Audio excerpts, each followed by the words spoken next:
Good morning. Welcome to your patio garden tour for July. I'll start in the upper area where I've got some various dahlias and dianthus and coleus in pots. Here's the one. First one isn't very spectacular. It's sort of between two flushes of flowers, but the other one has got several dahlia flowers out at the moment. I'll also turn to the central area where my sunflower is about sort of 5 feet tall now, I think. And in the central area, the lavender and the penstemon is in flower. And the crabapple tree is with a number of fruits on it. Don't know if it'll be enough to make a crabapple jelly, but if not, the birds will no doubt enjoy them. Quite a lot of dandelion leaves here. I've also got a couple more sunflowers that are really small at the moment, so it's maybe quite late in the season for them to grow to full height, but we'll see.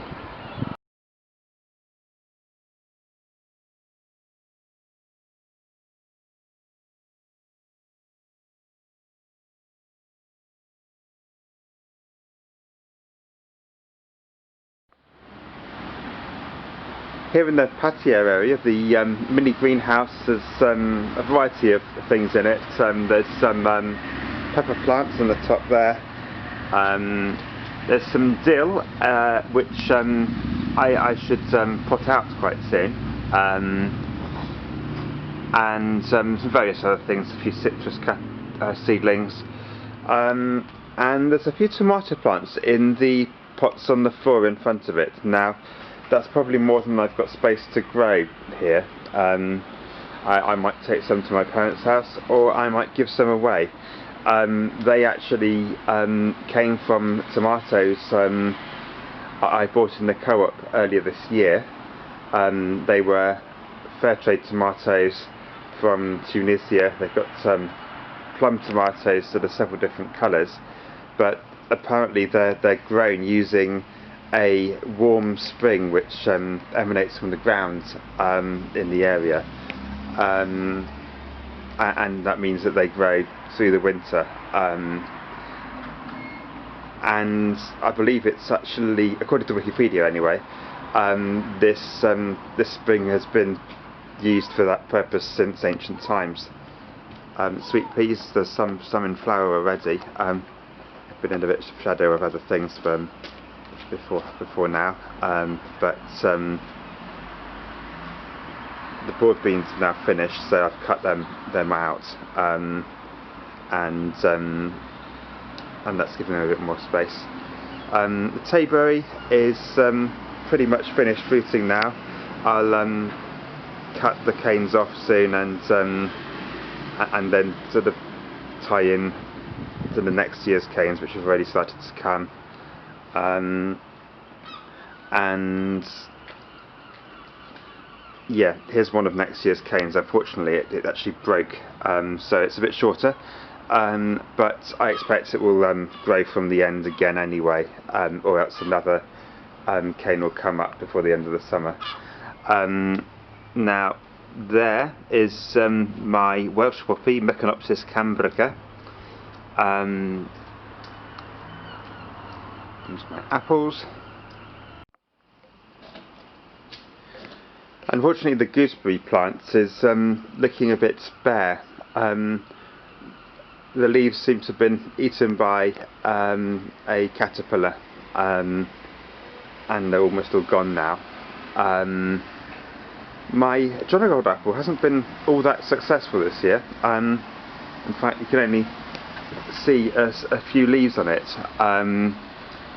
I believe that it had quite an aphid infestation earlier in the year, and that sort of really knocked it back.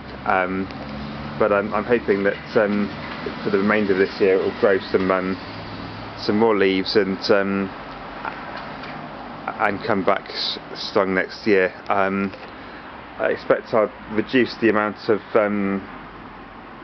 flowers that are beneath it in the pot, because they might be taking water from it, and it was rather dry earlier in the spring, so that might have affected it as well.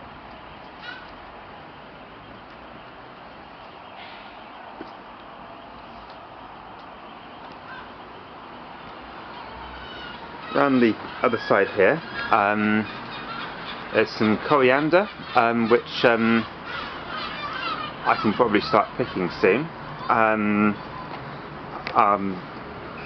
I might freeze some as well. Got some avocados and some more peppers here. Some various cuttings and seedlings of tayberry.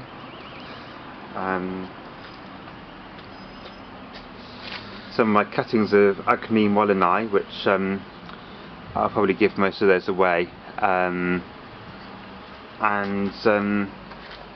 my Feljoa, or pineapple guava as it's also known, and some kind of weed that's there. I keep cutting the leaves off and putting them in the compost, but I should probably dig that thing out. It looks like some kind of hogweed.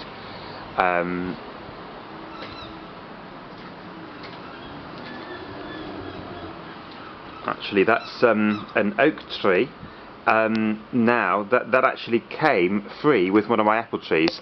There was 2 acorns within the pot with the apple. It's already started to grow, but I planted it up and they grew leaves as well. My Christmas tree, which is a Northern fir, is a nice size now. It's had plenty of new growth this year, and this is my Agni Molyneux. I don't think it's got as many berries as last year, but there are some on this one. They're not very well visible because they are green at this point in the year. The little cuttings actually had some white flowers on them, which have now finished on the larger plants.